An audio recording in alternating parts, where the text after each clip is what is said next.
a todas e todos que estão nos assistindo, né? Sejam muito bem-vindos aí a mais um ICL Mercado e Investimentos. Quero agradecer a todos que seguiram aqui a programação aqui com a gente, estão com a gente nesse momento e aproveitar, antes de passar aí pelos assuntos, para convidar a nossa audiência, convidar você a deixar uma pergunta aqui para a gente, alguma dúvida que vocês tenham aí em relação a investimentos, em relação a mercado de uma forma geral, ou até mesmo em relação a algum tópico econômico que esteja sendo discutido atualmente. Então fica o convite aí a partir do dia de hoje, né, a partir do nosso programa de hoje, vamos coletar aí essas perguntas e responder no finalzinho do programa. Hoje, um dia cheio de assuntos aí para a gente conversar. Vamos falar da recuperação judicial da 123 Milhas, dos desafios para o orçamento de 2024, que foi aí fechado ontem, né, submetido ontem, está agora na expectativa de votação. Vamos falar do que veio aí de movimento positivo ontem do exterior e jogou as bolsas para cima. Então temos aí uma série de temas para tratar aqui com vocês. Mas antes, quero dar bom dia para o André. Bom dia, André, tudo bem com você? Bom dia, Débora. Bom dia a todos os telespectadores aqui do nosso ICL Mercado e Investimentos. Um dia cheio para a gente comentar, principalmente a pauta brasileira. IGPM saindo, a famosa inflação do aluguel, né? Índice de confiança do consumidor. E é uma notícia que está todo mundo aqui esperando, né? Que principalmente os mercados. Como que vai ser esse orçamento? O Haddad foi lá e prometeu que vai zerar o déficit, né? Então a gente vai comentar um pouco sobre isso e falar, inclusive, das implicações em relação a tudo isso. Também vamos passar pelo caso da 123 Milhas, né? Mas, como sempre, vamos abrir aqui o nosso programa falando aí do mundo e da Ásia, né? Temos notícias no nosso site aí para a gente fazer a primeira ilustração, né? Que você tem que as bolsas os mercados então ainda estão esperando alguns dados em relação dos Estados Unidos. Teve a questão do PIB, que saiu um pouco mais fraco do que se estava imaginando, mas não é uma recessão. Então, Débora, o que a gente pode falar então desse mundão hoje aí que abriu e como que está aí a Ásia, os mercados europeus, como está os Estados Unidos, como que o mundo está hoje de manhã? Olha, no geral, viu, o mundo até está de bom humor, porque esse bom humor veio, na verdade, de ontem, um reflexo do bom humor e do otimismo que a gente acompanhou ontem aí entre os mercados. Então, ontem os Estados Unidos divulgaram um dado bem importante, né? A gente teve o relatório JOLTS, que é de criação de empregos, de novas vagas de emprego. Então, o mercado estava ansioso para esse relatório, assim como está ansioso para outros que vão sair, né? Então, a gente tem o payroll, né, que é um relatório mais completo de emprego. Se eu fosse fazer aí um paralelo, só para a gente entender, seria como se fosse a nossa PNAD, né? Então, tem aí mais dados de emprego, mas o relatório JOLTS ele mostra só a criação de novas vagas. E era esperada aí que tivesse queda. Então, uma queda era esperada no relatório JOLTS. Só que a criação de vagas caiu mais do que o esperado. Então, o mercado ficou atento a isso e começou a apostar, né, que a taxa de juros vai ter um corte mais cedo, apesar das sinalizações do Fed, né, que é o Banco Central dos Estados Unidos, não para esse ano, mas que esse corte venha mais cedo no ano que vem, em 2024, lá nos juros dos Estados Unidos. Então, a gente teve esse suporte, vamos dizer assim, esse apoio, esse impulso dessas expectativas de uma pausa mais rápida, né? Então que não vá ter mais aumentos, embora o Fed já tenha sinalizado isso, que seria prejudicial, então que eles preferem pausar, né, e manter por mais tempo pausado, só que esse mais tempo começou a ficar mais curto na expectativa do mercado, então o mercado espera que comece o corte antecipadamente do que esperava antes. E aí a gente viu inclusive, né, o monitoramento do CME, que faz ali, né, alguns monitoramentos de expectativa, que subiu para 90% de expectativa que a taxa não suba mais em setembro, que continue aí pausada e continue no patamar que está, e aí também essas expectativas crescendo para o ano que vem o corte acontecer mais cedo. Então o relatório JOLTS trouxe essa perspectiva. Claro, a gente ainda tem o PIB que saiu hoje, né, a segunda leitura do PIB, a gente vai falar um pouquinho depois, e o payroll, que vai sair na sexta-feira, esse sim, um dado bem esperado. A gente teve revisão do índice de gastos com consumo pessoal, mas amanhã sai o índice de fato agora atualizado. O Banco Central dos Estados Unidos gosta muito de olhar para esses dados, então a gente está nessa expectativa do mercado. Mas a Ásia abriu positiva, de uma forma geral hoje, não por nenhum dado específico da Ásia, mas justamente por esse reflexo positivo do dia anterior. Como eu sempre falo aqui, né, o Nikkei 225, que é o índice do Japão, é o índice mais sensível a movimentações nos Estados Unidos. E nessas expectativas de corte talvez mais antecipado, ou dessa pausa no aperto monetário, o Nikkei 225 foi o que mais subiu na Ásia. Eu vou colocar aqui para vocês na tela como é que foi o desempenho do Nikkei 225 e como é que está um pouquinho aí de uma forma geral nossos índices hoje. Tá? Então o Nikkei 225 liderou as altas com 0,33% positivo, então foi a maior alta lá na Ásia, refletindo esse movimento dos Estados Unidos. O Ibovespa abriu mais positivo agora, deu uma queda, para quem não está vendo, está só escutando. Na parte esquerda nós temos 3 gráficos, o dólar teve um pouquinho de alta, que é o segundo gráfico, mas ainda bastante estável, e o índice de commodity subindo hoje, ainda sob o otimismo de um possível aí, estímulo na Ásia. Na verdade, eles já tiveram alguns estímulos lá na China, mas aí uma expectativa de novos estímulos e que esse estímulo tomado aí na segunda-feira, que a gente já falou bastante aqui, né, em relação aos mercados, em relação aos juros também, continuem refletindo positivamente lá na China. Então aqui um quadro aí mais geral aí de como está a Ásia hoje e como é que estão nossos mercados até agora, André. Perfeito, Débora. Vamos então agora partir para o caso brasileiro, vamos olhar para o IGPM, notícia no nosso site também, né? Para quem não sabe, o IGPM é uma medida aqui importante de inflação, que não é uma medida oficial, até porque é feita pela Fundação Getúlio Vargas, pelo IBRE-FGV, né? Que é o Instituto de Pesquisa Econômica da Fundação Getúlio Vargas e é o chamado inflação do aluguel, né? O chamado índice do aluguel. Por que o índice do aluguel? Historicamente, principalmente por causa dos anos 80, que era uma bagunça, se tinha inflação, um índice não muito confiável, até não muito oficial, você começou-se a utilizar o IGPM como uma forma de você pautar as variações do aluguel. Além disso, você também tem o fato que dentro do IGPM você tem 3 grandes subíndices que fazem com que aconteça a variação, que é o IPA, que é o índice de preços ao produtor, o IPC, que é o índice de preços ao consumidor, e o INCC, que é o Índice Nacional da Construção Civil. Então, porque ele consegue medir também itens da construção civil, hoje ainda coloca-se muito que o IGPM seja uma pauta para fazer mudanças e variações no preço dos aluguéis. A gente tem um gráfico para mostrar aqui agora que vai para dissecar, né, como que foi o IGPM. Vocês não estão vendo o gráfico aí, quem está ouvindo o podcast, né, mas a gente vê que, em termos gerais, o IGPM ele caiu 0,14% nesse mês. Aqui o primeiro dado. Então, de maneiras gerais, então essa é a queda que a gente está vendo. Se a gente pegar no acumulado em 12 meses, ou seja, o que a gente teve entre setembro de 2022 até agosto de 2023, o índice já tem uma queda de 7,2%. Então, a cesta de bens que o IGPM mede, segundo a Fundação Getúlio Vargas, ela caiu já 7,2%, uma deflação bem elevada em termos de 12 meses. O que está puxando essa inflação principalmente para baixo, que está gerando essa deflação?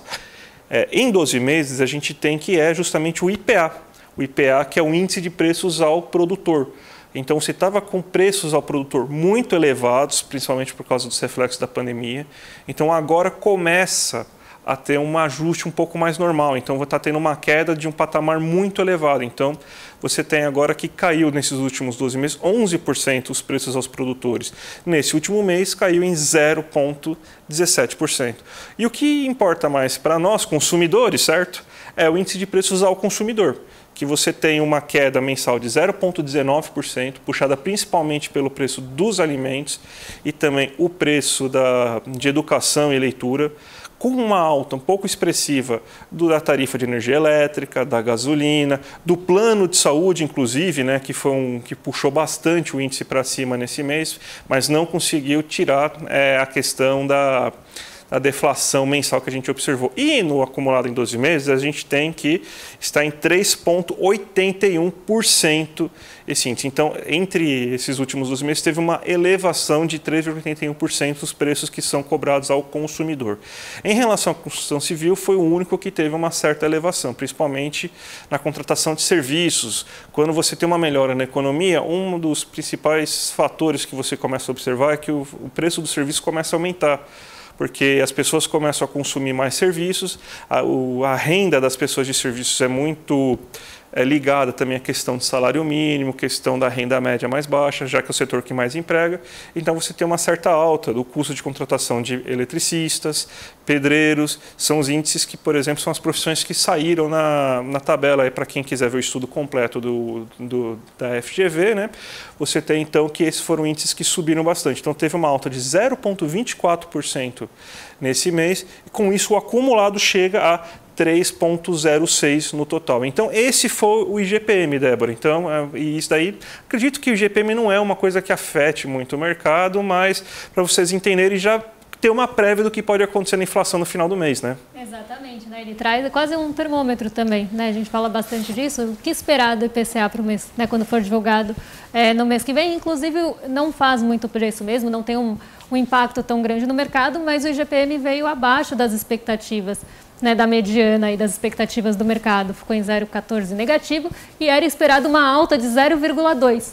Então, o mercado esperava que o IGPM ia avançar nesse mês, ele ficou não somente abaixo, mas trouxe aí esse recuo, né? Então, um dado importante que pode até trazer alguns, justamente por ser esse termômetro, trazer alguns pontos para a negociação de hoje, mas de uma forma muito leve. E a gente teve também índice de confiança hoje, né? Não da indústria, mas dessa vez do comércio, né, André? Exatamente, Débora. Principalmente que a gente teve hoje um dia então bem cheio, a FGV divulgou bastante dados para a gente, né? E a gente mostrou ontem o índice de confiança da indústria, que foi uma queda, né? E a gente até explicou os motivos em relação a tudo isso. A notícia está no nosso site, vamos colocar aqui no fundo para vocês observarem, né? Que você teve uma alta de 2,2% no índice de confiança do comércio.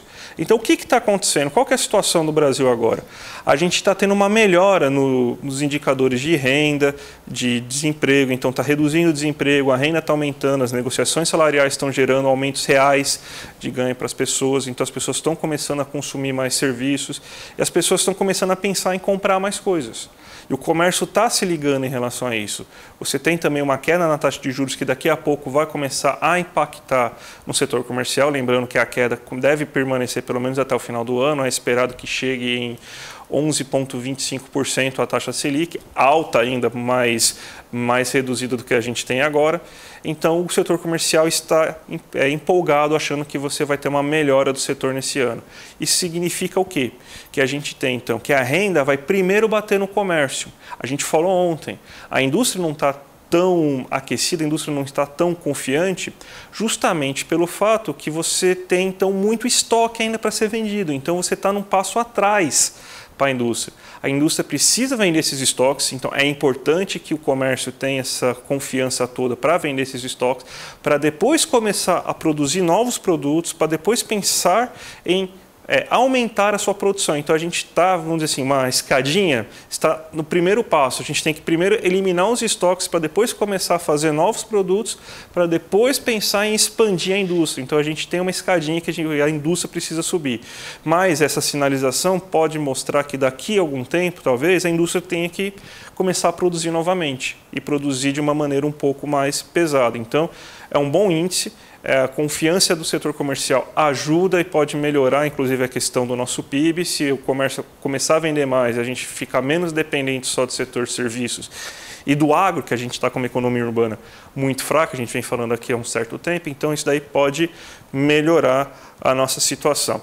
E, Débora, a gente tem também, acho que a grande notícia do dia de hoje, né, é a sinalização. O Fernando Haddad, né, parece que ele já está com o orçamento de 2024 pronto, e vai mandar para o Congresso daqui a pouco. O mercado está esperando muito, né, esse orçamento de 2024, né? Exatamente. Se por um lado o IGPM mexe pouco com as expectativas do mercado, esse tipo de notícia é o que mexe mais, né? Então a gente tem esse projeto, né, esse fechamento de orçamento para o ano que vem, então já estão sendo discutidas as contas do ano que vem, né? E essas contas, né, esse orçamento foi mandado para o Congresso. E a expectativa é que seja votado entre hoje e amanhã, porque deve ser votado até o dia 31 de agosto. E o mercado está esperando bastante, né, essa votação, porque, como eu falei ontem, né, a agenda econômica ela tem bastante peso nas expectativas para o Brasil. Então, o cenário doméstico, né, e os setores ligados ao cenário doméstico reagem muito a isso,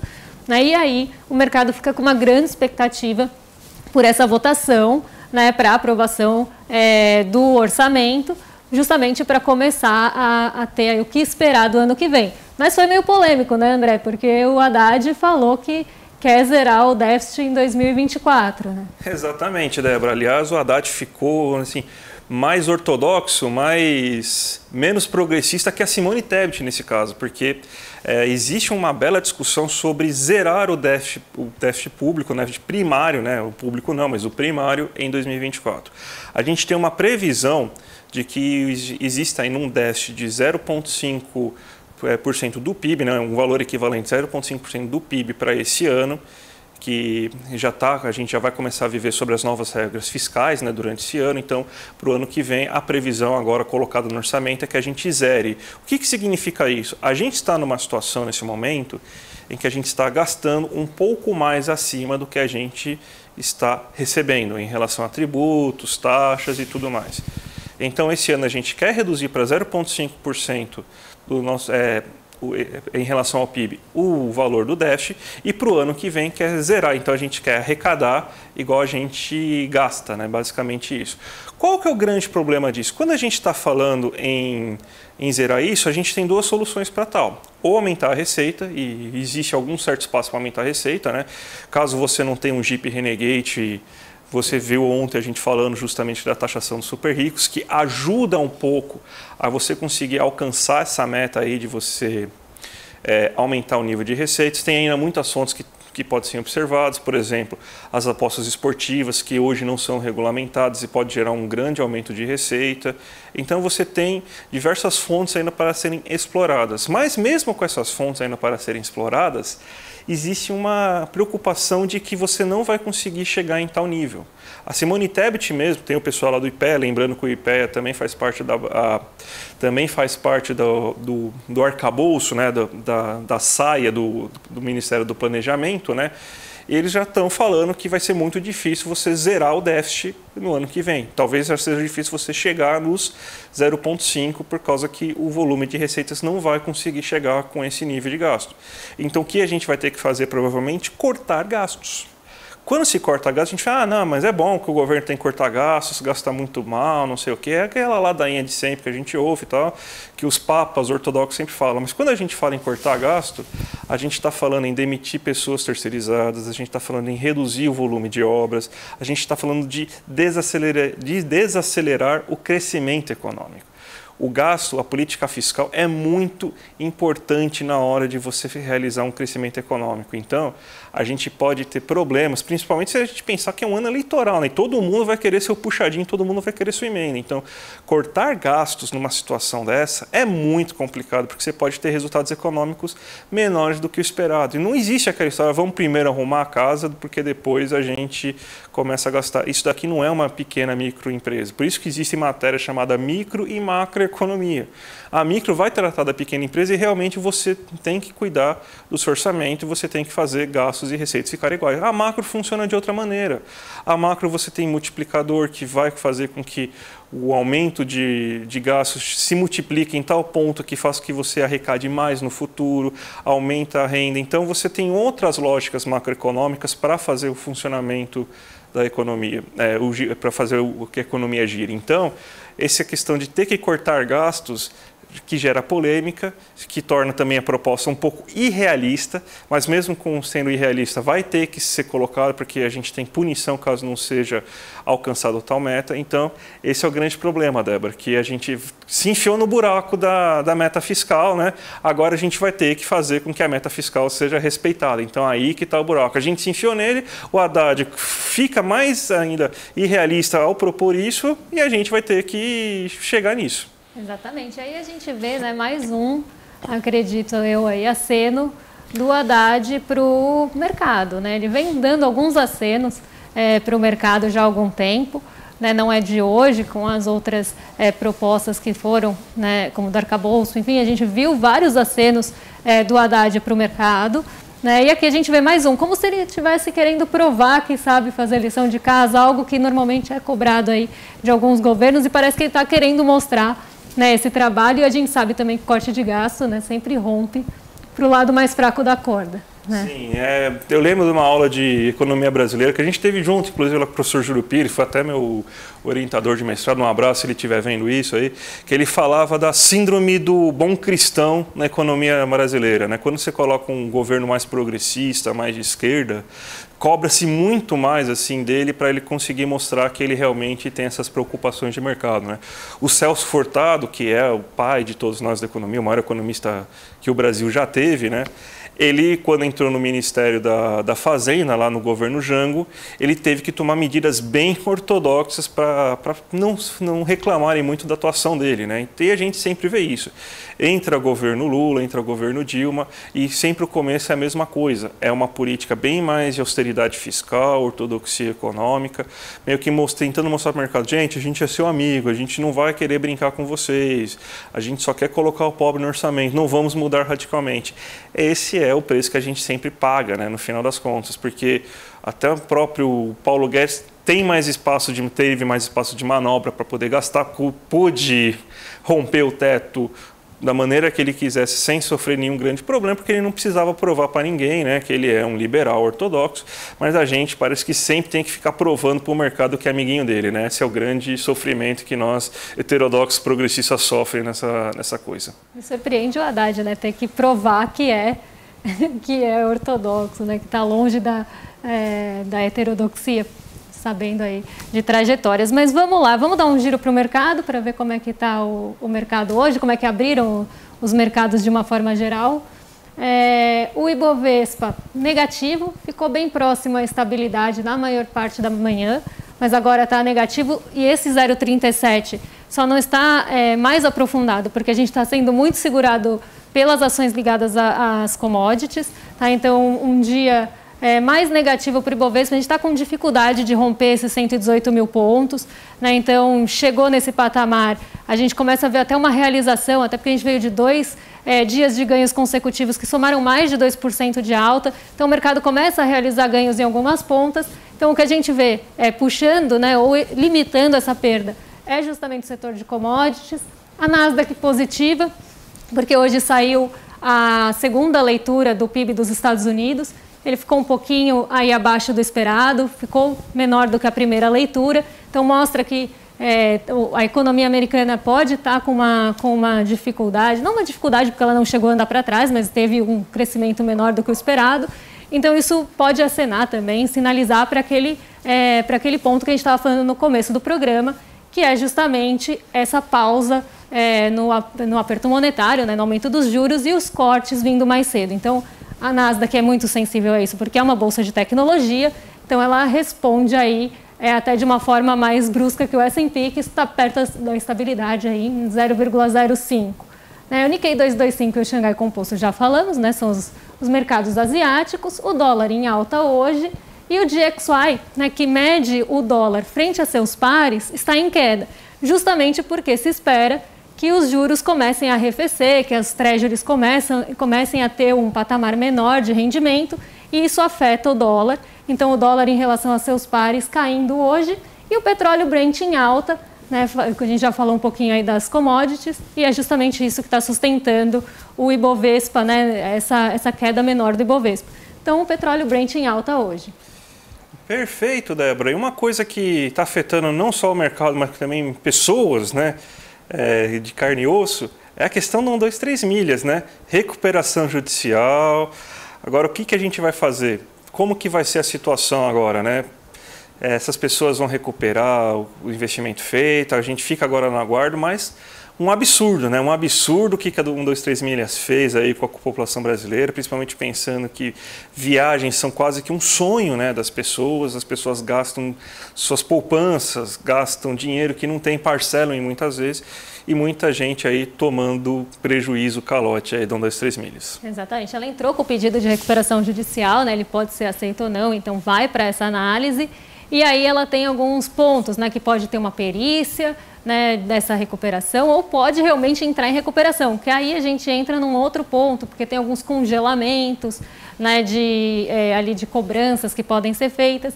E eu acho que não só, André, falando desse negócio do sonho, né, porque a pessoa que comprou, às vezes comprou com muito suor ali do trabalho a sua passagem, né, e estava esperando, mexe com toda uma expectativa, mas também demissões na 123 Milhas. Né? A 123 Milhas ontem demitiu em massa seus funcionários e eles também ficam numa situação fragilizada num caso de recuperação judicial.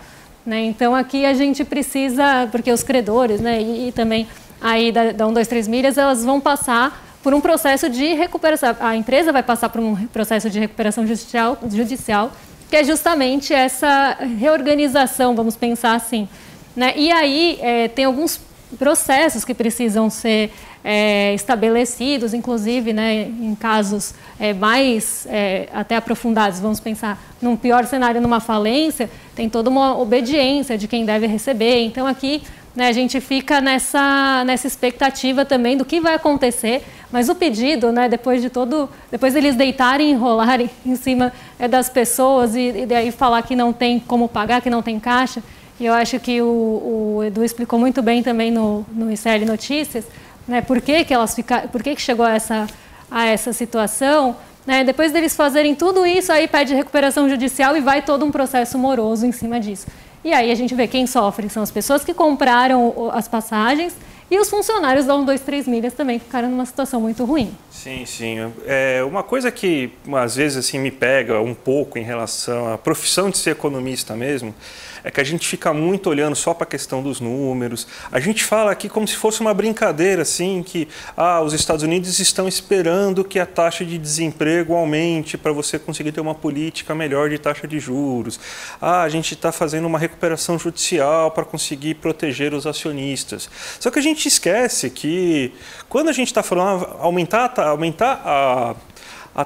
o desemprego, é pessoa que agora não vai ter mais segurança para pagar suas contas de amanhã.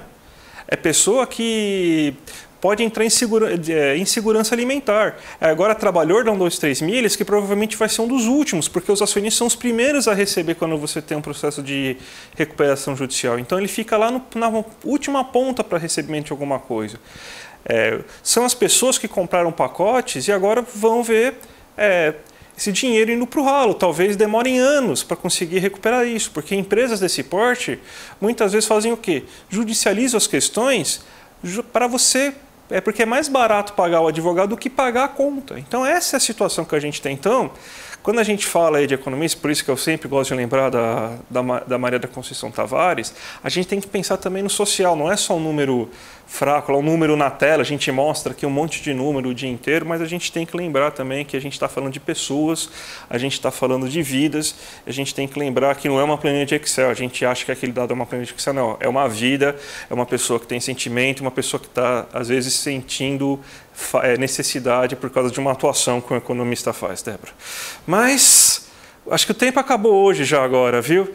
E eu vou chamar agora para todo mundo aqui para lembrar que amanhã tem a super aula do Eduardo aí com a Marilena Chauí, que acha a classe média uma coisa maravilhosa. Procurem aí o que a Marilena Chauí acha de classe média. Aliás, amanhã vamos trazer aqui no N1, pelo menos, aí alguns vídeos da Marilena Chauí, né, no ICL Economias, ICL Notícias 1. A gente vai trazer aí para vocês alguns vídeos, para vocês já terem uma pequena pitada aí do que ela acha, né, em relação à classe média e tudo mais, né.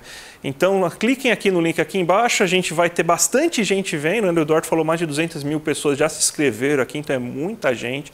Então, clica no link, icl.com.br/mercado e você já se inscreve aí para a aula da Marilena Chauí. Lembrando também que ainda hoje, às 6 horas da tarde, temos o ICL Notícias 2 com a super Gabi Varela, o Chico Sá e o Chico Pinheiro. Então, ICL Notícias 2 a partir das 6 horas da tarde. Aí, então, continuem aí, vai ter, não sei se hoje tem CPI ou não, mas a partir das 6 já fiquem ligados e logo depois, óbvio, né, o Sinapse com a super Robertinha palmeirense, Robertinha Garcia aí, que vai estar também hoje vendo o jogo lá, esperando aí alguma coisa hoje na Libertadores, e o César Caleron. Então também tem o Sinapse, antes de ligar no jogo do Palmeiras hoje, veja aí o Sinapse, porque depois a gente vai começar a ver o nosso querido Palmeiras, eu e o Robertinha, inclusive, né?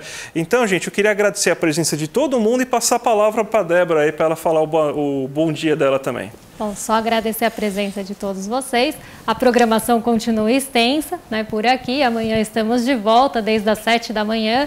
Né? E não se esqueçam de se inscrever na aula. Amanhã a gente traz um trechinho da Marilena Chauí para vocês. Muito obrigada e até amanhã. Até amanhã, gente. Tchau, tchau. Confira a programação desta quarta-feira do Instituto Conhecimento Liberta. 13h, Alemão, Módulo 2, Nível A1, com Júlia Barreiro. 15h, Mulheres Revolucionárias, com Samantha Lodge. E Provocação Histórica, com Lindener Pareto. Às 17h, Inteligência Artificial. Temas e Práticas, com Nelson Aguiar. Às 18h, ICL Notícias, segunda edição. Às 19h, Direitos Autorais. Crítica e Arte, com Victor Gameiro Drummond. E às 19h30, Sinapse ICL. Para saber mais, acesse icl.com.br.